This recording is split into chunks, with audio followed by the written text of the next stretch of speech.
Причем уникальность в том, что для национальностей, для народов численностью менее 20-15 миллионов человек ничего подобного не делается. Это все в основном делается на английском языке, на французском языке.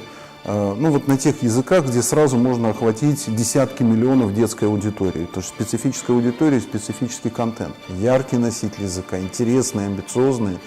Они, как правило, все-таки с малых городов, с сел, с не очень состоятельных, но хорошо консолидированных в национальном плане семей. Вот что этим ребятам делать, это большой вопрос. Мне кажется, что здесь несколько недопонимания особенностей того, что делают университеты в национальных регионах России в части, скажем, развития национального медиапространства.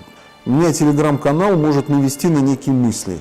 И слава богу, что он это делает, и делает свободно, независимо от того, кому это нравится или не нравится. Он меня может навести на некоторые подозрения, что мне что-то не договаривают официальные, официальные я имею в виду, существующие в рамках действующего законодательства средства массовой информации. Это, кстати, хороший стимул для того, чтобы они не спали на месте.